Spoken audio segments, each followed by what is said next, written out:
আল্লাহ রাব্বুল আলামিন এই কোরআনে কারীমের ভিতরে সব কিছুকে ওপেন সিক্রেট করেছেন, কোনো গোপন কিছুই রাখেন নাই, সবগুলিকে খুলে খুলে বলে দিয়েছেন। আল্লাহ তাআলা বলেন, ওয়া কুল্লা ইনসানিন আলজামনাহু তাইরাহু ফি উনুকি ওয়া নুখরিজু লাহু ইয়াওমাল কিয়ামাতি কিতাবান ইয়ালকাহু মানসুরা।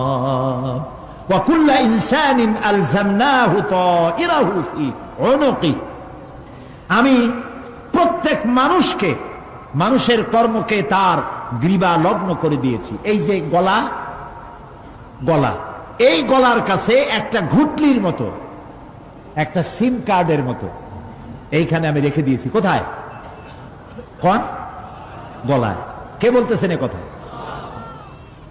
এই ঘুটলির ভিতরে তুমি যা করতেছো সব লিপিবদ্ধ হচ্ছে। সুবহানাল্লাহ বলেন। এখন বলতে পারেন অদৃশ্য এই ঘুটলি, এটা তো দেখি না, এটা কে বলতেছেন? আমি কিন্তু দেখতে পাচ্ছি না। আপনারা দেখেন নাকি? কেউ দেখেন না। হাত দিয়ে ধরে দেখেন, পান নাকি? ধরাও যায় না, দেখাও যায় না। আল্লাহ বলছেন আছে, তাহলে বিশ্বাস করতে হবে। এর ভিতরে সব রেকর্ড হয়ে যাচ্ছে। আপনি বলবেন এতটুকুন ঘুটলির মধ্যে, তাবিজের মধ্যে আমার সারা জীবনের সব কথার সব কাজ ঢোকে কেমনে? কেমনে লেখা হয়?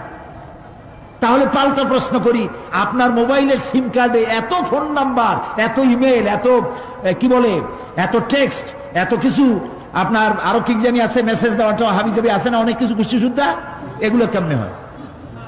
70টা সিম কার্ডের মধ্যে কেমনে হয়? শত শত টেলিফোন নাম্বারের মধ্যে ঢুকে যায়। আমার একটা টেলিফোন দিয়ে মোবাইল দিল, কোথা থেকে দিল? লিসবন। কোথায়? কি আন্দাজে কয় অস্ট্রেলিয়া? লিসবন হচ্ছে পর্তুগালের রাজধানী। পর্তুগালের রাজধানী, সেখানে প্রোগ্রাম ছিল, ওরা আমাকে একটা মোবাইল দিল। এতে যে কত ফাংশন আল্লাহ ভালো জানে, আমি এখনো শিখতে পারিনি। এত ফাংশন, এতটুকু একটা মোবাইলের মধ্যে। কম্পিউটার, কম্পিউটারের ছোট্ট একটা মাইক্রোচিপ যন্ত্র, যে কম্পিউটার ব্যবহার করা এখন বাচ্চা ছেলেপেলেরাও জানে। এটা একটা পৃথিবীর বিস্ময়। এই কম্পিউটার, আপনি যান ব্যাংকে, কম্পিউটারের ছোট্ট সেই মাইক্রোচিপসের মধ্যে সারা চট্টগ্রামের সমস্ত মানুষের টাকা লেনদেন, ট্রানজাকশন, এর যা কিছু আপনি করেছেন সব কিছুর হিসাব এখানে রয়েছে, আছে না? তাহলে এতটুকুন একটা মাইক্রোচিপসের মধ্যে এত সহস্র কোটি কোটি টাকার হিসাবপত্র, লেনদেন, এই ছোট্ট জিনিসের মধ্যে ঢুকাবার মতো জ্ঞান মানুষের মাথায় দিছে কে? বলেন কে? সেই আল্লাহই তো গলায় ঝুলাই রাখছে। তাহলে এটা সম্ভব না? সম্ভব কি না? সম্ভব। এখন এই কথাগুলি বলে আল্লাহ মানুষের ক্ষতি করছেন না উপকার করছেন? উপকার করেছেন। এইটা যদি আমার বিশ্বাসে থাকে যে আমার গলার কাছে এরকম একটা সিম কার্ড আছে, একটা সিম আছে মোবাইলের মতো, এটা মনে করেন মোবাইলের একটা সিম গলায় ঝুলানো আছে, এটা সব উঠতেছে, যা বলেন তাই ওঠে, যা করেন তাই ওখানে লেখা হয়। সুবহানাল্লাহ। এই বিশ্বাস যদি আমার হয়, আমি ভালো মানুষ হয়ে যেতে পারবো। সুবহানাল্লাহ বলে আমি খারাপ কাজ করতেই পারবো না। এই জন্য আল্লাহ পরকালের এই কথাগুলি কোরআনে কারীমের মধ্যে এত বেশি করে বলেছেন। মানুষের চরিত্রবান হওয়ার জন্য আল্লাহর ভয়, পরকালে বিশ্বাস, এর থেকে বড় ওষুধ পৃথিবীতে আর নাই। সব লেখা হচ্ছে, মানুষ বিশ্বাস করে না, এ হলো মূল কথা। যতক্ষণ মাহফিলে থাকে কেমন লাগে? এই যে বসে আছেন ঘন্টার পর ঘন্টা, কেমন লাগে? কোন বেহেশতের মতো। বাড়ির কথা মনে আছে এখন? বউর কথা মনে ওঠে? ছেলে মেয়ের কথা মনে ওঠে? সুবহানাল্লাহ কইতে ইচ্ছা করে না? মাজালিসুল ইলম হিয়া রাউদাতুম মিন রিয়াদিল জান্নাহ। এখানে ইলম আলোচনা করা হচ্ছে, কোরআন আলোচনা করা হচ্ছে। এটা তো রজবালি প্যারেড ময়দান নয়, এটা জান্নাতের টুকরা হয়ে গিয়েছে। বেহেশতের বাগানে বসে আছেন। বেহেশতে মানুষেরা দুনিয়ার কথা চিন্তা করবে না। দুনিয়া কি? এটা পায়খানা। এখানে আসছিল ওই পায়খানা করার জন্য, এটা পায়খানা। আর মানুষেরা পায়খানা সাজাবার কাজে ব্যস্ত আছে, আসল ঘর ভুলে গেছে। আসল ঘর কোনটা? প্রিয় ভাই, সব মানুষ বোঝে না, ভুলে যায়। সিগারেটের প্রত্যেকটা প্যাকেটে লেখা থাকে ইহা স্বাস্থ্যের জন্য ক্ষতিকর, তারপরেও কি টানা টানে দেখছেন? বিশ্বাস করেন, গা সওয়া হয়ে গেছে। আমলনামা তৈরি হচ্ছে, হঠাৎ করে কিয়ামতে বানায় দেওয়া হবে না। আপনার আমার বডির সাথে লাগানো ওই সিম কার্ডে সব লেখা হয়ে যাচ্ছে, কিয়ামতের দিন এগুলি হাতে দেওয়া হবে। আর আল্লাহ তাআলা বলবেন, ইকরা কিতাবাকা কাফা বিনাফসিকাল ইয়াউমা আলাইকা হাসিবা। ইকরা কিতাবাক, তাকে বলা হবে এবার তুমি পড়ো। কাফা বিনাফসিকাল ইয়াউমা আলাইকা হাসিবা, তোমার এই কিতাব পড়ো, আর তোমার এই হিসাব গ্রহণ করার জন্য কিতাবটা ভালো করে পড়ো। তোমার নিজের হিসাব নেওয়ার জন্য তুমি নিজেই যথেষ্ট। তুমি দোজখে যাবা না বেহেশতে যাবা, তুমি নিজেই সিদ্ধান্ত নাও কোথায় যাবা। তোমার নিজের কি করছিলা এখন তুমি দেখো। এই জন্য আমি বলি মাঝে মধ্যে আমরা এখন হিসাব করতে পারি এখানে বসে আমাদের কি হওয়া উচিত। ছোটবেলার কথা মনে আছে? নাই, মনে নাই? এই যে স্কুল থেকে পলাইছিলেন, তারপরে 2 দিন পর স্কুলে গিয়ে হাজির হয়েছেন, মাস্টার জিজ্ঞেস করলো গতকাল আসো নাই কেন? তখন বললেন মা বলেছেন আমার নাকি পেটে ব্যথা হয়েছিল। এইসব স্কুল ফাঁকি দেওয়া, মার খাওয়া, মানুষের বাড়ির লিচু খাইতে গিয়ে চুরি করিয়া কিল খাওয়া, এইসব ছোট ছোট কথা মনে পড়লে এখনো হাসি পায়। এসব কথা মনে আছে না? ছোট ছোট কথা, ছোট ছোট কথাগুলি যদি মনে থাকে তাহলে কোন হোটেলে, কোন বাগানে, কোথায় কোন পাপ করেছেন তা মনে নাই? এখন নিজে হিসাব করেন জায়গা কোথায় হওয়া উচিত, পাপ করেছেন কত, ভালো কাজ করেছেন কত, নিজে হিসাব করে দেখেন কোন দিকে যাবেন। আমরা নিজেরাই যথেষ্ট হিসাবের জন্য। আল্লাহ তাই বলবেন কিয়ামতের দিন, ইকরা কিতাবা, তোমার কিতাব তুমি পড়ো, তোমার হিসাব নেওয়ার জন্য তুমিই যথেষ্ট। আহারে, আল্লাহ রাব্বুল আলামিন বলেন, وَأَشْرَقَتِ الْأَرْضُ بِنُورِ رَبِّهَا وَوُضِعَ الْكِتَابُ وَجِاءَ بِالنَّبِيِّينَ وَالشُّهَدَاءَ بَيْنَهُمْ بِالْحَقِّ وَهُمْ لَا يُظْلَمُونَ। পৃথিবী তার রবের নূরের ঝলকানিতে উদ্ভাসিত হবে। সুবহানাল্লাহ, সুবহানাল্লাহ। আল্লাহর নূরের ঝলকানিতে গোটা পৃথিবী উদ্ভাসিত হয়ে যাবে। আমলনামা তুলে ধরা হবে, পয়গম্বর এবং সাক্ষীগণকে হাজির করা হবে এবং সকলের প্রতি সুবিচার করা হবে, তাদের কারো প্রতি জুলম করা হবে না। আল্লাহ গ্যারান্টি দিচ্ছেন কারো প্রতি জুলুম করা হবে না। সুতরাং হে মানুষেরা, ইয়া আইয়ুহাল ইনসানু ইন্নাকা কাদিহুন ইলা রাব্বিকা কাদহান ফামুলাকি। হে মানুষ, তোমার পালনকর্তা পর্যন্ত পৌঁছতে তোমাকে অনেক কষ্ট করতে হবে, এরপর তুমি তার সাক্ষাৎ পাবে। কিয়ামতে তোমার সাক্ষাৎ হবে। কাজেই তোমার নিজের আমলকে সুন্দর করে আমলকে তৈরি করে নাও। فَأَمَّا مَنْ أُوتِيَ كِتَابَهُ بِيَمِينِهِ فَسَوْفَ يُحَاسَبُ حِسَابًا يَسِيرًا وَيَنْقَلِبُ إِلَى أَهْلِهِ مسرورا। সুবহানাল্লাহ, সুবহানাল্লাহ। যার ডান হাতে আমলনামা দেওয়া হবে, কিয়ামতের দিন আমলনামাগুলি উড়িয়ে দেওয়া হবে। ইমানদারের সামনে থেকে কোন হাতে, আর বেঈমানের পিছন থেকে বাম হাতে। এই আমলনামা যখন যার ডান হাতে আমলনামা পৌঁছে যাবে, তার হিসাব নিকাশ সহজ হয়ে যাবে। আমলনামা হাতে করে আনন্দ চিত্তে সে আপন পরিবারের সঙ্গে মিলিত হতে পারবে।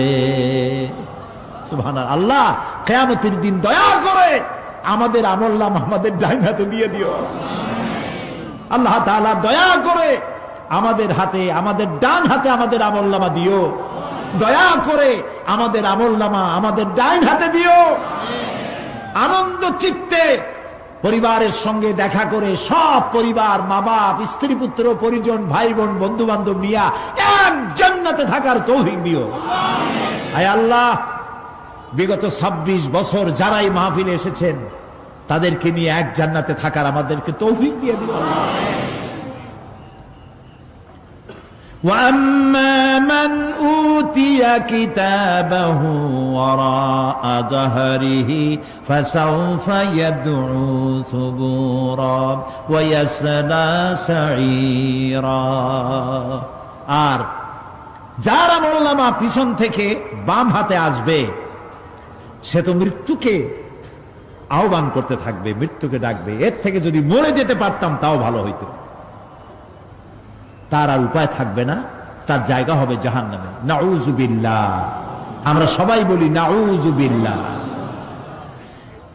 এরপরে আল্লাহ রাব্বুল আলামিন মিজান খাড়া করবেন, দাড়িপাল্লা। মিজান কি? দাড়িপাল্লা। ইনসাফ কি মুকদ্দাস তারাজু। ইনসাফের প্রতীক কি? তাও কইতে পারেন না, জোরে বল না। এটা হচ্ছে ইনসাফের প্রতীক। সুপ্রিম কোর্ট ঢাকা, সুপ্রিম কোর্টের সামনে বিশাল দাড়িপাল্লা টানানো, দেখছেন না? মানুষেরা তো বোঝে না, গ্রাম দিয়ে লোকেরা যায়, যাই এটা দেখে কয় যে ওরে বাবা, জামাত ইসলামের এত বড় অফিস। দাড়িপাল্লা তো জামাত ইসলামের না, এটা ইনসাফের প্রতীক। তারা ক্ষমতায় গেলে ইনসাফ করবে, এটা বুঝাবার জন্য এই প্রতীককে গ্রহণ করেছে। আল্লাহ যেন ইনসাফ করার তৌফিক দিয়ে দেয়। বলুন আমিন, জোরে বলেন আমিন। কিয়ামতের দিন এই দাড়িপাল্লা মিজান আল্লাহ তাআলা প্রতিষ্ঠিত করবেন, এবং এই মিজানে যার পুণ্য পাল্লা ভারী হবে সে কৃতকার্য, আর যার পাল্লা হালকা হবে আহা সব শেষ।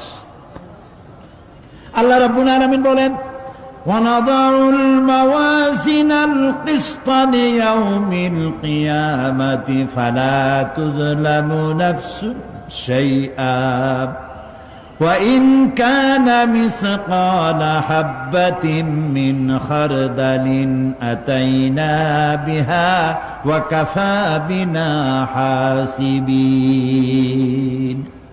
আমি কিয়ামতের দিন ন্যায় বিচারের মানদণ্ড স্থাপন করব।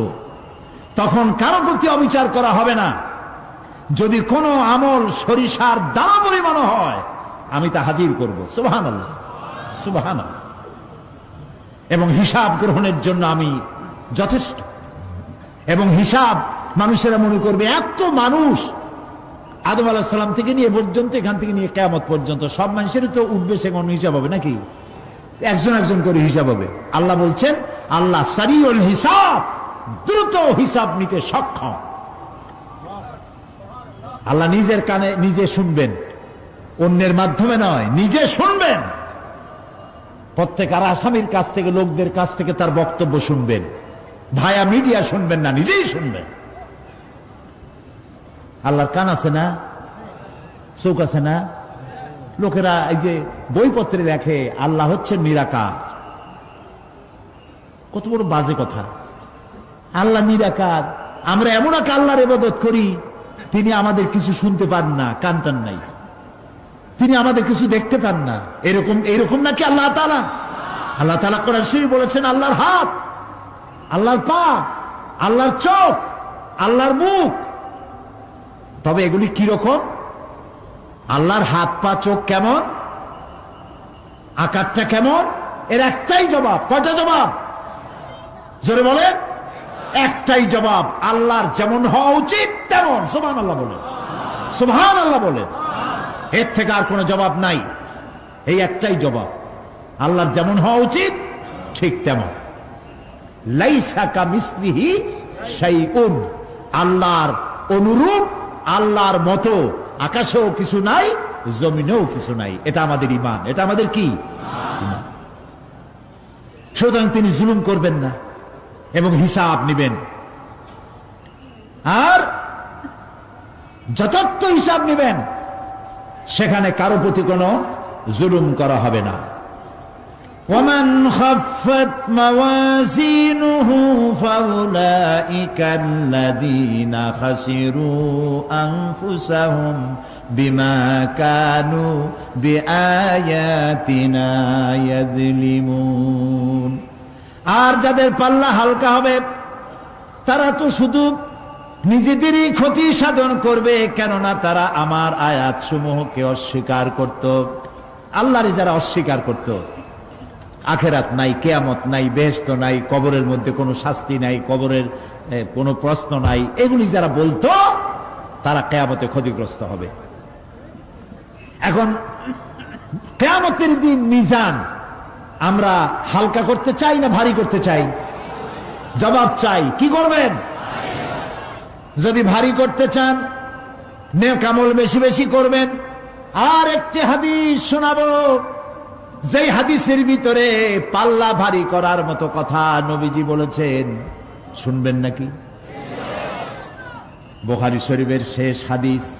আল্লাহর নবী বলেন, কালিমাতানে হাবিবাতানে ইলার রহমান খাফিফাতানে আলাল লিসান সাকিলাতানে ফিল মিজান সুবহানাল্লাহি ওয়া বিহামদিহি সুবহানাল্লাহিল আযীম। নবীজি বলেন, দুইটা কালেমা, দুটি শব্দ আল্লাহর কাছে খুবই প্রিয়, মুখে উচ্চারণ করা একেবারেই হালকা। আর কিয়ামতের দিন এই শব্দ দুটি দিয়ে আল্লাহ রাব্বুল আলামিন মিজানের পাল্লাকে ভারী করে দিবে। সেই শব্দ দুটি হলো, পড়েন আমার সাথে, সুবহানাল্লাহি ওয়া বিহামদিহি সুবহানাল্লাহিল আযীম। সবাই পড়েন, সুবহানাল্লাহি ওয়া বিহামদিহি সুবহানাল্লাহিল আযীম সুবহানাল্লাহি ওয়া বিহামদিহি সুবহানাল্লাহিল আযীম। জান্নাতের ভিতরে মানুষের কোনো দুঃখ থাকবে না। কাদের দুঃখ থাকবে না? জান্নাতীদের। কথা কি শোনেন? সাথে সাথে ঠাস ঠাস করে জবাব দিতে পারেন না কেন? জান্নাতীদের ভেতরে, জান্নাতীদের কি থাকবে না? কোনো দুঃখ থাকবে না। একটা দুঃখ থাকবে। কটা দুঃখ? একটা দুঃখ থাকবে। জান্নাতীরা জান্নাতের ভেতরে মনে মনে ভাববে, কারণ জান্নাত তো সকলের জন্য একরকম হবে না। কারো হবে ফার্স্ট ক্লাস, কারো হবে ডিলাক্স, কারো হবে সুইট ডিলাক্স, কারো হবে second class, third class, fourth class, এরকম। এটা কি ইনসাফ না জুলুম? ইনসাফ। আপনি খালি নামাজ পড়ছেন, রোজা রাখছেন, হজ করছেন, যাকাত করছেন, যাকাত দিছেন, হালাল হারাম বাইসা করছেন, আপনারে যে জান্নাত দেওয়া হবে, ওই ব্যক্তি যিনি তাহাজ্জুদের নামাজ পড়েছেন, কোরআন বুঝেছেন, কোরআন প্রতিষ্ঠার জন্য আন্দোলন করেছেন, জেল খেটেছেন, জরিমানা দিয়েছেন, ফাঁসির মঞ্চে চড়েছেন, তার জান্নাত আর আমার জান্নাত সমান হওয়া কি উচিত? কাজে আল্লাহ তাআলা তো ইনসাফ করবেন কিয়ামতের দিন। নবীদের, সাহাবীদের, তারপরে দ্বীনের জন্য যে যত পরিশ্রম করেছেন তার পুরস্কারটা সেরকমই হবে। এই জান্নাতের ভিতরে, জান্নাতীদের মধ্যে কোনো দুঃখ থাকবে না, একটি দুঃখ ছাড়া। তারা মনে মনে ভাববেন, রব্বুল আলামিন, অমুক অমুক সময় চায়ের দোকানে বসে আড্ডা মেরেছিলাম, বাসের মধ্যে ঘন্টার পর ঘন্টা বসেছিলাম, আজে বাজে চিন্তা করেছি, সময় চলে গেছে ঘন্টার পর ঘন্টা। ওই সময়গুলিতে যদি তোমার নামের জিকির করতাম, তেলাওয়াত করতাম, তাহলে জান্নাতের ভিতরে আজ আমি আরো ভালো ভালো জায়গা পাইতাম। হাদিস শরীফে এসেছে, কিয়ামতের দিন জান্নাতীদেরকে আল্লাহ বলবেন, তেলাওয়াত করো আর উপরে উঠতে থাকো, তেলাওয়াত করো আর উপরের দিকে উঠতে থাকো, ধীরে ধীরে পড়ো, ধীরে ধীরে তেলাওয়াত করো। ধীরে ধীরে তেলাওয়াত করতে করতে তোমার তেলাওয়াত জান্নাতের যে স্তরে গিয়ে শেষ হবে, জান্নাতের ওই জায়গা তোমার জন্য বরাদ্দ হবে। এখন যার মুখস্থ সাদি খালি কুল্লু আল্লাহ আর ইজাজা নাসরুল্লাহ, দুই পাও দিয়েই বসে থাকবে।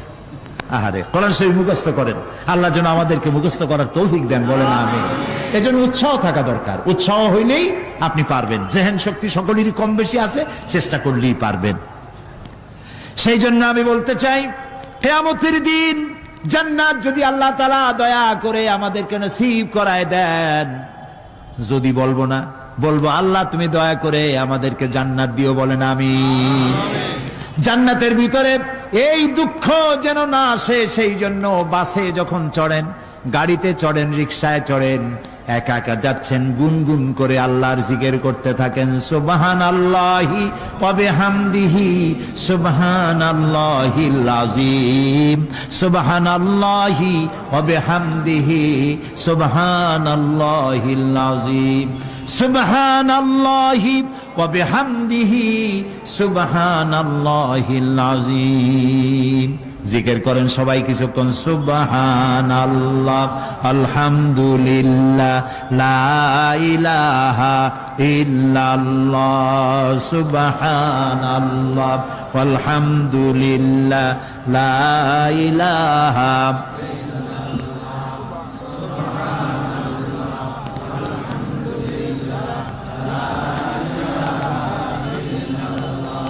ভালো লাগে না? মজা লাগে না? প্রাণ খুলে বলেন সুবহানাল্লাহ ওয়ালহামদুলিল্লাহ, লা ইলাহা ইল্লাল্লাহ, সুবহানাল্লাহ ওয়ালহামদুলিল্লাহ, লা ইলাহা, লা ইলাহা ইল্লাল্লাহ, মুহাম্মাদুর রাসূলুল্লাহ। প্রিয় ভাই সব, এরপরে আল্লাহ তাআলা বলেছেন সিরাতের কথা, কিয়ামতের দিন সিরাত। পুল সিরাতের নাম শোনেন নাই? কথা না কইলে বুঝি কি? শুনছেন? সিরাত। এই সিরাত বলতে বোঝানো হয় এক ঝুলন্ত সেতুকে, যা দোজখ এবং বেহেশতের মাঝখানে সেতু বন্ধন। কিয়ামতের দিন সকল মানুষকে এই সেতু পার হতে হবে। তখন মুমিন ব্যক্তিরা সফলভাবে তা পার হয়ে যাবে, আর এ কাজে ব্যর্থ হবে সে, যে ব্যক্তি ব্যর্থ হবে সে জাহান্নামে নিক্ষিপ্ত হবে। আল্লাহ আল্লাহ আল্লাহ। আল্লাহ রাব্বুল আলামিন বলেন, ওয়া ইম মিনকুম ইল্লা ওয়ারিদুহা কানা আলা রাব্বিকা হাতমান মাকদিয়া সুম্মা নুনাজ্জি আল্লাযীনা ইত্তাকাউ ওয়া নাযারু আয-যালিমিনা ফীহা জিসিয়া। তোমাদের মধ্যে সকলেই তা পার হবে, এটা আপনার রবের ফয়সালা, আপনার আল্লাহর ফয়সালা। এরপর আমি খোদা বিরুদ্ধের উদ্ধার করব, আর জালিমদেরকে সেখানে নত জন অবস্থায় ছেড়ে দেব, মানে জাহান্নামের মধ্যে নিক্ষিপ্ত হবে, আর ঈমানদারেরা পার হয়ে চলে যাবে। সুবহানাল্লাহ। আল্লাহ তাআলার জন্য দয়া করে আমাদেরকে সিরাত বিজলি গতিতে, বৈদ্যুতিক গতিতে আল্লাহ যেন আমাদেরকে পার করে দেন, বলেন আমিন। সবাই বলেন আমিন। এরপরে শাফাত, শেষ দিবসের প্রতি বিশ্বাসী প্রত্যেক ব্যক্তি সুপারিশ বা শাফাতের বিষয়টা বিশ্বাস রাখতে হবে। দুটি শর্তের ভিত্তিতে শাফাত হবে। সুপারিশকারী সুপারিশের জন্য আল্লাহর অনুমতি লাগবে, আর শাফায়াতকৃত ব্যক্তির জন্য আল্লাহর সন্তুষ্টি প্রয়োজন। এই দুটি শর্ত। প্রথম শর্তের প্রতি ইঙ্গিত করে আল্লাহ তাআলা বলেছেন, যেটা আমরা আয়াতুল কুরসির মধ্যে পড়ি, মান যাল্লাযী ইয়াশফাউ ইনদাহু ইল্লা বিইজনিহি। এমন কে আছে যে অনুমতি ব্যতীত আল্লাহর কাছে সুপারিশ করতে পারে? আছে কেউ? কেউ নেই। একথা মনেই করবেন না যে কোন পীর সাহেবের কাছে মুরিদ হইছেন, আমি এরকম পীরের খবরও জানি। আমি পীর বললি আপনারা মনে করবেন না যে আমি পীর বিরোধী লোক, এটা মনে করবেন না। কিন্তু ভালো ভালো পীর আছে যারা ব্যবসা করে পীরগিরি করিয়া, শুধু ব্যবসায়ী করে না, ওয়ায়াসুদ্দুনা আন সাবিলিল্লাহ।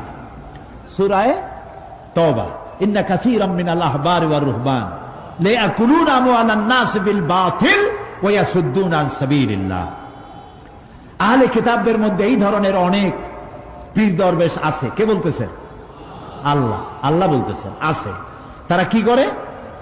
তারা জনগণের মালকে বাতিল পন্থায় ভক্ষণ করে, জনগণকে এমন একটা ভাব দেখায় যে আমাদেরকে হাদিয়া তোহফা দিতে পারলে, আমাদের কদমবুসি দিতে করতে পারলেই বেহেশতে চলে যাবা, কারণ আমরা হলাম আল্লাহর এজেন্ট।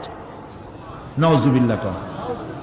পাও দুইখান আগেই বাইর করে রাখে যাতে লোকেরা কিছু একটা করতে পারে। হায় হায়, এদূর জনগণের মাল খাইয়া যদি পেটে তেল মাইখা, নাবিতে তেল টেল মাইখা ডেকে যদি থাকতো চুপ করে, তাও ভালো হইতো। আল্লাহ কয় যে পর্যন্ত থাকে না, ওয়াসুদ্দুন আন সাবিলিল্লাহ, আল্লাহর দ্বীন প্রতিষ্ঠার পথে তারা বাধা দেয়। ওর আকীদা খারাপ, ওর এই খারাপ, ওর তাই খারাপ, ওইখানে যাইও না, আল্লাহরে পাইতে হইলে আমার বাড়ি আসো, আমার কাছে মুরিদ হও। আমি ছাড়া ইসলাম কোন জায়গায় নাই। নাউজুবিল্লাহ, সব খারাপ। মানে ইসলাম যেন একটা মনোবলি বিজনেস, এটি হচ্ছে একটা ঘিয়ের দোকানের মতো। আমার দোকানেই কেবল ঘাটি ঘি পাওয়া যায়, আর খাঁটি ঘি কোনো জায়গায় পাওয়া যায় না। এই ধরনের শয়তানি কথা বলার কোন সুযোগ ইসলামে নাই। সুতরাং আপনারা একথা মনেই করবেন না যে কোন পীর সাহেব আপনাকে সুপারিশ করতে পারবেন, এই বিশ্বাস বদ্ধমূল যেন না থাকে। ওটি শর্তাধীন, হইতেও পারে নাও হইতে পারে। এমনও তো হতে পারে আপনার পীরে কে সুপারিশ করে তাই কিয়ামতের দিন তিনি হয়রান হয়ে যাবেন, এমনও হতে পারে। না পারে না? পারে কিনা? সেই জন্য এটা ভরসাই করবেন না। কেউ কেউ আবার দুই পীরের কাছে মুরিদ হয়, ধারণা এই দুইজনের কাছে মুরিদ হয়েছি, দুইজনে দুই হাত ধরিয়া কিয়ামতে এরকম করে মেরে দিবে, আমি জান্নাতের বারান্দায় গিয়ে বসবো। জান্নাত তোমার মামু বাড়ির বারান্দা। এত সহজ, এত সহজ। নবীরা কানতে কানতে হয়রান হয়ে গিয়েছে। নবী করিম সাল্লাল্লাহু আলাইহি ওয়াসাল্লাম তাহাজ্জুদের নামাজ সামান্য সময় ঘুমাইয়া নামাজ শুরু করে দিতেন। সূরা বাকারা শেষ, আলে ইমরান শেষ, সূরা নিসা শেষ, মায়েদা শেষ, আরাফ শেষ। সাহাবায়ে কেরাম মনে করতেন রাসূল বুঝি এই নামাজের রুকুতে আর যাবেন না, ফজর হয়ে যাবে এক রাকাতেই।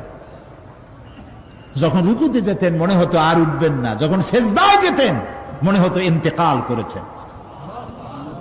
হযরত আয়েশা বলেছেন, আমাদের মা জগৎ জননী হযরত আয়েশা রাদিয়াল্লাহু তাআলা আনহা বলেছেন, রাসূলুল্লাহ সেজদায় পড়ে যেভাবে কাঁদতেন, চুলার উপরে হাড়ি তুলে দিলে ভাত রান্না করার সময় যেমন একটা আওয়াজ হয় ভাতের হাড়িতে, শোনেন নাই আওয়াজ?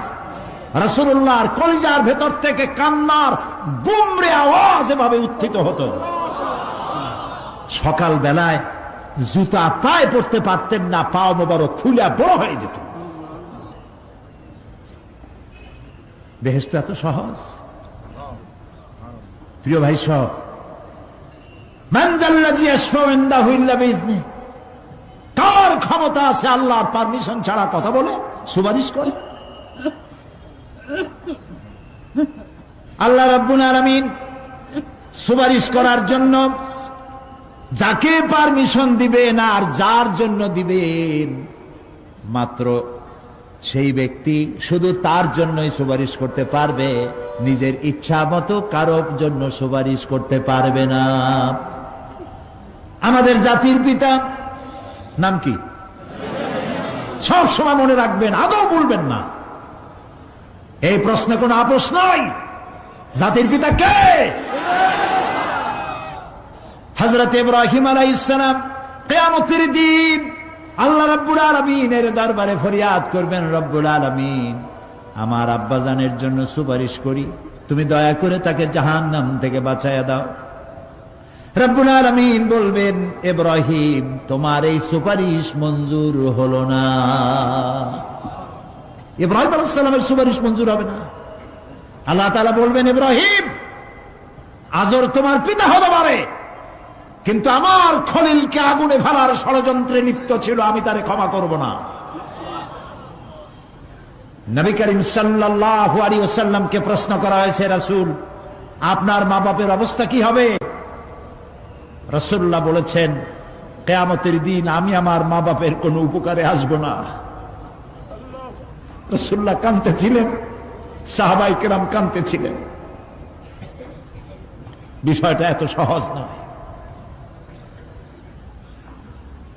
দ্বিতীয় শর্ত হলো ওয়ালা ইয়াশফাউনা ইল্লা লিমান ইরতাদা ওয়া হুম মিন খাশিয়াতিহি মুশফিকুন। আল্লাহ তাআলা যার প্রতি সন্তুষ্ট তারা কেবল তার জন্যই সুপারিশ করতে পারবে। বস্তুত সেদিন তারা আল্লাহর ভয় সকলেই ভীত সন্ত্রস্ত থাকবে। কি এর সুপারিশ? ভয়ের চোটে থাকবে অস্থির। সব পয়গম্বর নফসি নফসি বলে চিল্লাবে, বলবে আল্লাহ আমারে বাঁচাও, আমারে বাঁচাও। মুসা আলাইহিস সালাম, নূহ আলাইহিস সালাম, ইব্রাহিম আলাইহিস সালাম, ইয়াকুব আলাইহিস সালাম, সব নবীরা কাঁদবেন, বললে আল্লাহ আমারে বাঁচাও, আমারে বাঁচাও।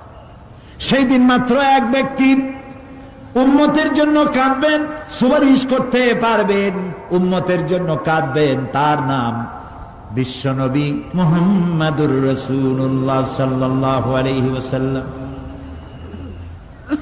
এই জন্য নবী কিয়ামতের দিন তিনি যেন আমাদের সুপারিশ করেন, এজন্য আল্লাহর দরবারে আমাদের দোয়া করতে হবে, আল্লাহ তাআলা নবীর সুপারিশ আমাদের জন্য তুমি নসিব করে দাও। হ্যাঁ আল্লাহ তাআলা, কিয়ামতের দিন তোমার নবী আমাদেরকে যেন উম্মত বলে পরিচয় দেয়। এই জন্য কারোর উপর ভরসা টরসা করবেন না, নিজের আমলটা ভালো করে গঠন করেন। আল্লাহ তাআলা কোরআন শরীফে বলেছেন, ইয়া আইয়ুহাল্লাযীনা আমানু আবতাগু ইলাইহিল ওয়াসিলা। হে বিশ্বাসীরা, তোমরা ওসিলা তালাশ করো।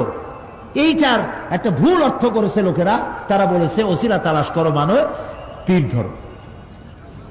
আবার বলে কি, যার পীর নাই তার পীর শয়তান। নাউযু বিল্লাহ। তাহলে ইমাম আবু হানিফা রাহমাতুল্লাহ আলাইহির পীর কে? ইমাম শাফির পীর কে? সাহাবায়ে কেরামদের পীর কে? কাজে এই সমস্ত বেয়াদবি কথা আদৌ বলা উচিত নয়, এগুলি বেয়াদবিপূর্ণ কথা।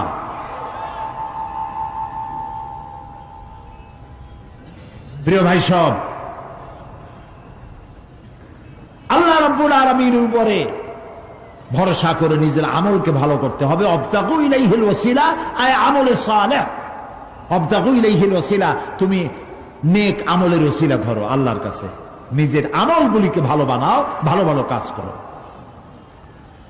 সুপারিশ সম্পর্কে সর্বশেষ কথা বলতে চাই।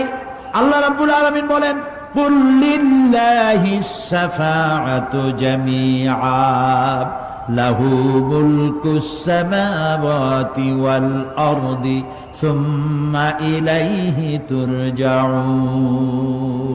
হে নবী, স্পষ্টভাবে জানিয়ে দিন, সমস্ত সুপারিশ কেবল আল্লাহর এখতিয়ারাধীন। কে বলতেছেন? শুনতেছেন কথা? কে বলতেছেন? আবার শুনাই। আল্লাহ তাআলা বলছেন, কুল লিল্লাহিস শাফাআতু জামিআ। বলে দিন হে নবী, সুপারিশের সমস্ত ব্যাপারটি কেবলমাত্র আল্লাহর এখতিয়ারাধীন। আসমান এবং জমিনে তারই সাম্রাজ্য বিস্তৃত, অতঃপর তারই কাছে তোমাদের সকলকে ফিরে যেতে হবে। সুপারিশের মালিক কেউ নয়, আল্লাহ নিজেই। তিনি যাকে পারমিশন দিবেন, যার জন্য পারমিশন দিবেন, তাছাড়া আর কোনো উপায় নেই। প্রিয় ভাই সব, এতক্ষণ যে আলোচনা করলাম এর দ্বারা প্রমাণিত হলো এ দুনিয়া ক্ষণস্থায়ী এবং আখিরাত চিরস্থায়ী। সুবহানাল্লাহ বলবেন না? এ দুনিয়া কি আর আখিরাত কি? চিরস্থায়ী। দুনিয়ার মহব্বত আমরা কোনটারে মহব্বত করি, আখিরাত না দুনিয়া? কোন বলতে লজ্জা করে? দুনিয়ারে ভালোবাসি বেশি, এতে কোনো সন্দেহ আছে? নবীজি বলেছেন, লাউ কানা লিইবনি আদামা ওয়াদিন মিন যাহাবিন লাহাব্বা ইয়াকুনা লাহু সানিন। যদি একটা আদম সন্তানকে যদি একটা মাঠ ভরে সোনা দেওয়া হয়, সে ব্যক্তি বলবে, আল্লাহ আমারে যদি আরো একটা মাঠ ভরে সোনা দিতে ভালো হইতো। নবীজি বলেন, আদম সন্তানের পেট কবরের মাটি ছাড়া কোনো কিছু দিয়া ভরবে না। এই দুনিয়ার পিছনে দৌড়ায় কোনো লাভ নাই। এক শায়ের বলেছেন, নাগুল আপনা न खार अपना न जालिम बागबा अपना न गुल अपना न खार अपना न जालिम बागबा अपना आह किस गुलशान में बनाया हमने आशिया अपना না গুল আপনা না খার আপনা এ ফুলও আমার নয় ও কাঁটাও আমার নয় না জালেম বাগে বা আপনা না আমার এই ফুলের বাগানটা আমার ফুলের বাগানও আমার না ফুলও আমার না এমনকি ফুলের কাঁটাটাও আমার না আহ কিস গুলশান মে বানায়া হামনে আশিয়া আপনা আরে কি ফুল বাগানে আমার বাড়ি বানাইলাম এর তো কিছুই আমার না সবই তো পর মরে দেখেন কেউ আপনার আপন নয় ছেলে পেলেগুলি ছোট্ট ছোট্ট বাচ্চা যাদের কোলে না নিলে আপনি শান্তি পান না ওই বাচ্চাও বলবে মা আব্বার কাছে আমারে নিও না আমার ভয় করে রাত্রে যদি মরেন একা একই স্ত্রীও আপনার মৃত্যু লাশ নিয়ে আপনার কাছে থাকতে পারবে না কি নিষ্ঠুর এই পৃথিবী এই পৃথিবীকে আমরা ভালোবাসছি মহব্বত করতেছি এই পৃথিবীর জন্য সব করি চুরি ডাকাতি জেনা ব্যভিচার মিথ্যা কথা ক্ষমতায় যাওয়ার জন্য পাগল ভাঙ্গো মারো চুরি করো ডাকাতি করো শয়তানি বদমাশি সমানে করছে মানুষ এই পৃথিবী এক পরস্ত্রী পরমা সুন্দরী নারী পরের যতই সুন্দরী স্ত্রী হোক তার দিকে তাকায় থাকে কোনো লাভ আছে তাও কইতে পারলেন না কোন লাভ আছে এ লাভ কি ওর তো বিয়ে হয়ে গেছে অবিবাহিত হইতো তাহলে প্রস্তাব দিয়ে দেখতেন আপনার কপালে আছে কি নাই বিয়ে হয়ে গেছে এই পৃথিবী এক পরমা সুন্দরী পরের স্ত্রী এটার প্রতি ভালোবাসা করে কোনো লাভ নাই এটারে কেউ খাইতে পারে না ও সবাই রে খায় ঠিক তো কইছেন হয়তো বোঝেন নাই এই পৃথিবীর 1 ইঞ্চি মাটির জন্য দেখেন না শহরে কি করে বাড়ির পাশে বাড়ি উঠাইছে 1 ইঞ্চি জমি ছাড়বে না হায় হায় আর একজনের রাস্তা পাক আর না পাক জমিন ছাড়বো না অন্যের জমিন দখল করায় কি মজা পায় হায় হায় অন্যের জমিন নেওয়ার জন্য পাগল হয়ে যায় মানুষ দুনিয়াকে ভালোবাসে 1 কাঠা জমির জন্য 1 আঙ্গুল জমিনের জন্য মামলা মোকদ্দমা জজ কোর্ট হাইকোর্ট সুপ্রিম কোর্ট তারপরেও ছাড়ে না ঠিক না এই জমিনটা এত ভালোবাসলেন এত মামলা মোকদ্দমা করলেন এই জমিনের 1 ইঞ্চিও খেতে পারবেন না বরং মরিয়া দেখেন জমিন হা করে আপনাকে গিলে ফেলে দেবে আপনার হাড্ডি গুড্ডি গুস্ত সুদ্ধা মিশে যাবে এই মাটিতে পৃথিবীকে ভালোবাসে কোনো লাভ নাই স্ত্রী পুত্র পরিজন যার যতটুকু পাওনা দিবেন ভালোবাসবেন কিন্তু মূল ভালোবাসা কলিজাটা ভরা থাকবে আল্লাহর জন্য কার জন্য স্ত্রীর ভালোবাসা স্ত্রীকে দিবেন মায়ের শ্রদ্ধা বাপের শ্রদ্ধা সন্তানের ভালোবাসা আলাদাভাবে দিবেন আর সব থেকে যিনি ভালোবাসা পাওয়ার দাবিদার তার জন্য রাতের বেলায় জাগুন সিজদা দিয়ে কাঁদতে থাকুন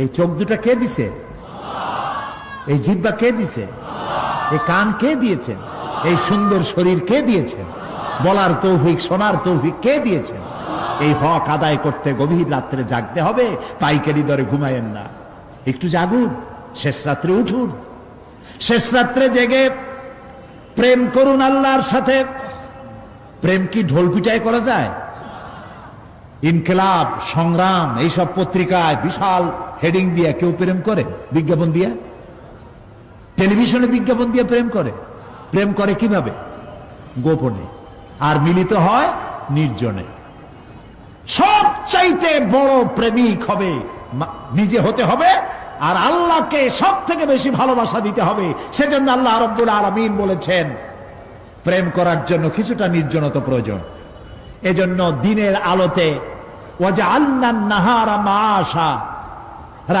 দিন বানাইছি রুজি রোজগার করার জন্য ওয়াজআলনাল লাইলা লিবাসা আর রাত বানাইছি শান্তির বাহন হিসাবে আচ্ছাদন সূর্যের আলোর ঝলকানি চলে গেছে আলোর তীব্রতা আর নাই গোটা পৃথিবীর উপরে আমি একটা কালো চাদর দিয়ে ঢেকে দিলাম রাতের আধার আর একেবারে অন্ধকার না করে আকাশে ডিম লাইটের মতো করে কতগুলি তারা জ্বালায়া দিলাম। এখন কেউ জেগে নাই, সব ঘুমানো। আমার প্রেমিক কে আছো, ওঠো, উজু করে সিজদায় পড়ে যাও, সিজদায় পড়ে যাও, কান্দো, গুনাহ মাপ চাও, যা করেছো মাপ চাও। তুমি গুনাহ করেছো আর আমি মাফ করার মালিক। ইন্নাল্লাহা ইয়াগফিরুয যুনুবা জামিআ, সব মাফ করে দেব, গুনাহগুলি নেকি দিয়া বদলায় দেব। আমার কাছে কাঁদো, চোখের পানি ফেলো। প্রিয় ভাই, সব রাতে জাগতে শিখুন। রাসূলুল্লাহ বলেছেন, ওর থেকে ভালো স্বামী আর দুনিয়ায় নাই। কে বলেছেন?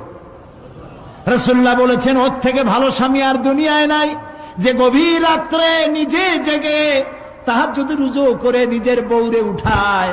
বউ উঠতে চায় না, পানি এনে বউর মুখের উপরে ছিটায় দেয়, ওঠো বিবি, একসাথে তাহাজ্জুদের নামাজ পড়ি। রাসূলুল্লাহ বলেছেন, ওর থেকে ভালো বউ পৃথিবীতে আর নাই, যে বউ রাতের বেলায় ঘুমের থেকে জেগে তাহাজ্জুদের উযু করে, স্বামীরে উঠাইতে চেষ্টা করে, ওঠে না, উযুর পানি স্বামীর চেহারায় ছিটায় দেয় আর বলে, স্বামী ওঠো, একসাথে তাহাজ্জুদের নামাজ পড়ি। এই পৃথিবীতে আমাদের ভালোবাসা যেন শেষ না হয়, এক জান্নাতে যেন থাকতে পারি। কাঁদো, ওঠো। গভীর রাত্রে তাহাজ্জুদের নামাজ পড়ে মাথাটা নিচু করে গুনগুন করে গাইতে থাকে, নিয়া আল্লাহু পড়ে, নিয়া আল্লাহু ইয়া রহমানু ইয়া রহিমু ইয়া হাইয়ু ইয়া কাইয়ুম। প্রাণ দিয়া বলেন, ইয়া আল্লাহু ইয়া রহমানু ইয়া রহিমু ইয়া হাইয়ু ইয়া কাইয়ুম, ইয়া আল্লাহু ইয়া রহমানু ইয়া রহিমু ইয়া হাইয়ু ইয়া কাইয়ুম। তাহাজ্জুদের নামাজ পড়ে এভাবে আল্লাহরে ডাকে দেখেন, চোখ দিয়া পানির বন্যা নেমে আসে, যদি ঈমান একটুও থাকে। এই কান্না, নবীজি বলেছেন, জাহান্নামের ভয়তে আমার সাথে না ভরমানি করেছে। এই শরমে পড়ে বান্দা যখন চোখ দিয়া পানি ছেড়ে দেয়, ওই চোখের পানি নাকের অর্ধেক আসতে না আসতে আমি আমার বান্দারে মাফ করে দেই। আল্লাহু আকবার। আল্লাহ আমাদের কান্দার তৌফিক দাও, তাহাজ্জুদ পড়ার তৌফিক দাও, পাঁচ ওয়াক্ত নামাজ পড়ার তৌফিক দাও, তোমাকে ভয় করার তৌফিক দাও, তোমার ভয় আর মোহব্বত দিয়ে কলিজা ভরে দাও, তোমার রাসূলুল্লাহর মোহব্বত দিয়ে আমাদেরকে পাগল বানায় দাও। আল্লাহ, দুনিয়া বড় খারাপ জায়গা। এই দুনিয়ায় আল্লাহর কাছে সৌন্দর্য চাইতে হবে দুনিয়ার, কিন্তু দুনিয়াকে স্থায়ী মোহব্বত করা যাবে না। প্রিয় ভাই সব, আপনি যদি লন্ডনে যান, আমেরিকায় যান, কোনোদিন যান নাই, যাইতে হলে এখান থেকে টেলিফোন করেন, ওখানে বন্ধু বান্ধব আছে নাকি? তো লন্ডনে আমেরিকায় সেখানে যাবেন, ওখানে আপনার বন্ধু বান্ধব গ্রামের লোক আছে কিনা খোঁজ করেন, ঠিক না? আবার এখান থেকে ফরেন কারেন্সি নিয়ে যান, যেহেতু ওখানে টাকা চলবে না। টেলিফোন করেন, মোবাইল করেন, ফ্যাক্স পাঠান, আরো টাকা পয়সা সাথে নেন। এরপরেও চিন্তা থাকে, আল্লাহ, এরপরে যদি কেউ না আসে তাহলে আমি যাবো কেমনে? এরপরে যাওয়ার সময় আবার বলে দেন যে, ভাই আমি কিন্তু আসতেছি, লন্ডন কোনোদিন আসি নাই, তুমি কিন্তু এয়ারপোর্টে থাকো। একটা বিদেশে যাওয়ার জন্য এত প্রস্তুতি নেন, তো সব জায়গায় বন্ধু বান্ধব কেউ না কেউ তো আছেই। কিন্তু আমরা এমন একটা দেশে যাব যেখানে কেউ নাই, ফরেন কারেন্সি চলে না, গ্রামের লোক নাই, বাবা নাই, বন্ধু নাই, মা নাই, কেউ নাই।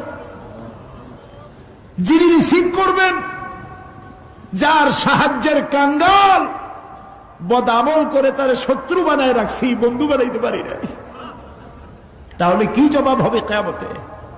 কি হবে কবরে? কি হবে উপায়? এই জন্যে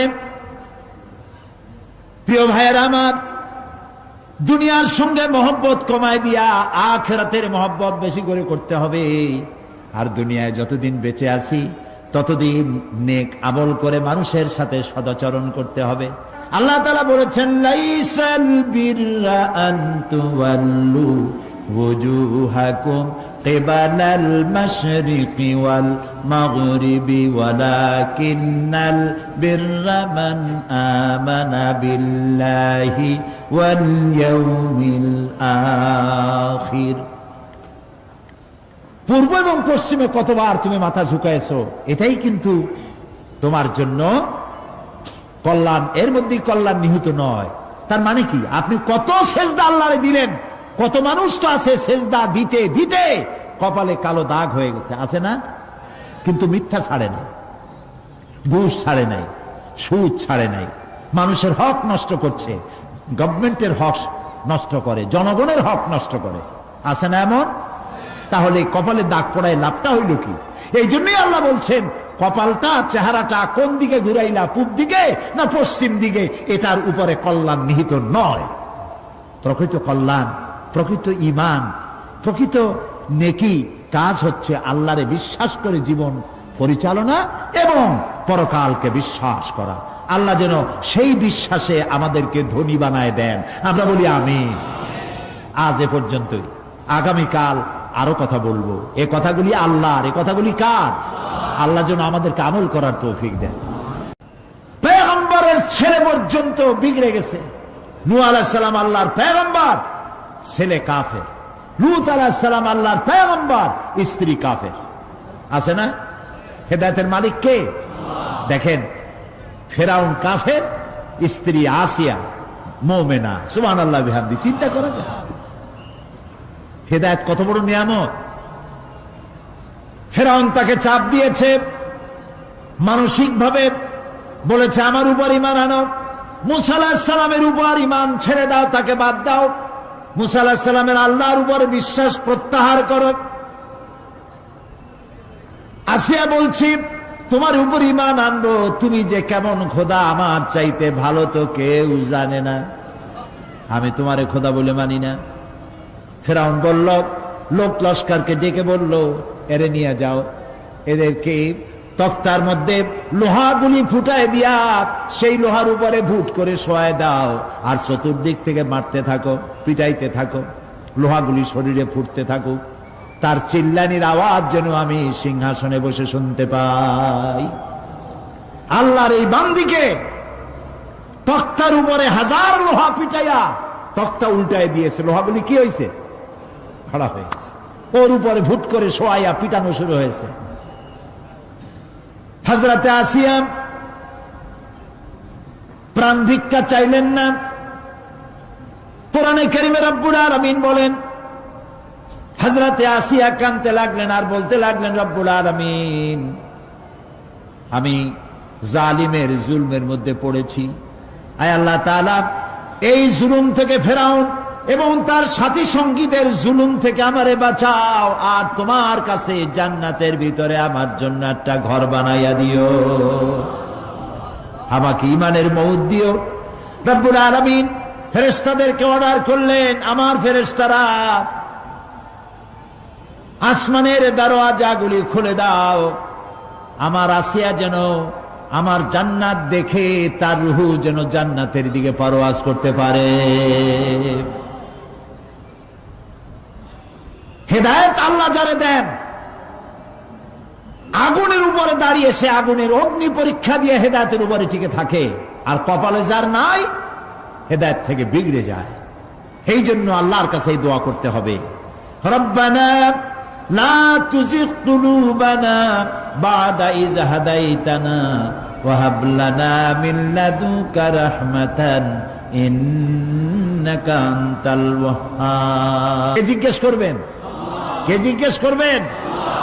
বান্দাকে আল্লাহ, আল্লাহ নিজে বান্দাকে জিজ্ঞেস করবেন।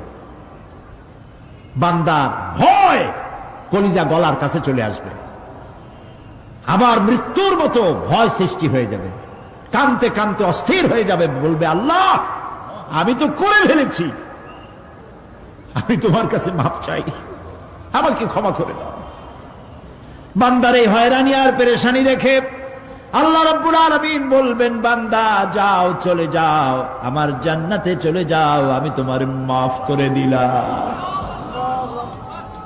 এই জন্য নবীজি শিখাইছেন দোয়া করো, আল্লাহর কাছে দোয়া করো, আল্লাহুম্মা হাসিবনি হিসাবান ইয়াসীরা। পড়েন আল্লাহুম্মা হাসিবনি হিসাবান ইয়াসীরা। মানুষের যে সাধারণ হিসাব হবে সে সম্পর্কে আল্লাহ পাক বলেন ইয়াউমাইযিন তু'রাদুনা লা তাখফা মিনকুম খাফিয়া। সেদিন তোমাদের হিসাব নিকাশ পেশ করা হবে এবং তোমাদের কোনো বিষয় গোপন রাখা হবে না, কিচ্ছু গোপন থাকবে না, সব প্রকাশিত হয়ে যাবে। ইন্না লিল্লাহি ওয়া ইন্না ইলাইহি রাজিউন। আল্লাহ তাআলা বলেন ইয়াউমাইযিন ইয়াসদুরুন নাসু আশতাতান লিয়ুরাউ আ'মালাহুম ফামান ইয়া'মাল মিসকালা যাররাতিন খায়রান ইয়ারা ওয়া মান ইয়া'মাল মিসকালা যাররাতিন শাররান ইয়ারা। সেদিন মানুষকে বিভিন্ন দলে বিভক্ত করা হবে, সব এক জায়গায় থাকবে হাসরে মানুষ। তখন আসামি খুনি, এই যে বিরাট মাহফিল, বিশাল মাহফিল, এর মধ্যে চোর ডাকাত খুনি এই জাতীয় লোক থাকতে পারে না? পারে কিনা? তারা কিন্তু এখন নিরাপদ, যেহেতু পুলিশও দেখতেছে না আর র্যাবেও দেখতেছে না, খুব নিরাপদ। কিন্তু হঠাৎ করে যদি বলা হয় এই সমাবেশের ভিতরে সন্ত্রাসী কারা, তাদেরকে আমরা শনাক্ত করেছি, তারা আলাদা হয়ে যাও, তখন অবস্থাটা কেমন হবে? মৌতের শামিল হয়ে যাবে, ঠিক না? সমস্ত মানুষেরা হাসরের মাঠে একসাথে থাকবে, হঠাৎ করে হুকুম হবে, আওয়াজ হবে আমতাজুল ইয়াউমা আইয়ুহাল মুজরিমুন। অপরাধীর দলের আলাদা হয়ে যাও। নেককার থেকে তারা তখন আলাদা হয়ে যাবে, দলে দলে বিভক্ত হয়ে যাবে, বিভক্ত হবে এবং তাদের কৃতকর্ম তাদেরকে এই জন্য করা হবে যাতে করে তাদের কৃতকর্ম তাদেরকে দেখানো যায়। অতঃপর কেউ যদি সরিষা পরিমাণ ভালো কাজ করে পুরস্কৃত করা হবে, সরিষা পরিমাণ খারাপ কাজও যদি করে দেখানো হবে এবং সেজন্য তাকে তিরস্কার ভোগ করতে হবে, শাস্তি দিতে হবে। প্রিয় ভাই সব, সেই কঠিন হাসরের ময়দানে সমস্ত মানব গোষ্ঠীকে একত্রিত করা হবে। আমল নামা বলতে সেখানে বোঝানো হয় আমল নামা উপস্থিত করা হবে, যাতে মানুষের সকল ধরনের কর্মগুলিকে লিপিবদ্ধ করে রাখা হয়েছে। আল্লাহ তাআলা বলেন وَوُضِعَ الْكِتَابُ فَتَرَى الْمُجْرِمِينَ مُشْفِقِينَ مِمَّا فِيهِ وَيَقُولُونَ يَا وَيْلَتَنَا مَا لِهَذَا الْكِتَابِ। আর আমলনামার সামনে রাখা হবে, তাতে যা লেখা আছে তার কারণে আপনি অপরাধীদেরকে ভীত এবং সন্ত্রস্ত দেখতে পাবেন। আল্লাহ তাআলা বলছেন আমলনামা হাতে এসে যাবে এবং এই হাতে আমলনামা পাওয়ার পর তারা বলবে মালি হাযাল কিতাব লা ইউগাদিরু সাগীরাতান ওয়ালা কাবীরাতান ইল্লা আহসাহা। এটা কি আশ্চর্য কিতাব! বড় বড় পাপ যা করেছি তাও লেখা হয়েছে, ছোট ছোট পাপ যা করেছি তাও লেখা হয়েছে। ওয়াজাদু মা আমিলু হাদিরান ওয়ালা ইয়াযলিমু রাব্বুকা আহাদা। যা যা তুমি আমল করেছিলে সমস্ত কৃতকর্ম কাগজে পত্রে লেখা আছে। তোমার রব কারো প্রতি জুলুম করবেন না। ওমাল্লাহু বিযাল্লামিন লিল আবিদ। আল্লাহ তাআলা বান্দার উপরে কখনো জুলুম করেন না। এগুলি সব উপস্থিত হয়ে যাবে, বিশ্বাস করেন? এইখানে মাত্র কয়েকজন লোক কইলুজি, এটা তো ইমানের প্রশ্ন। এসব কথা যা বলা হলো বিশ্বাস করেন? আল্লাহ যেন এই বিশ্বাস আমাদের কলিজার মধ্যে গেড়ে দেন, বলেন আমিন। প্রিয় ভাই সব,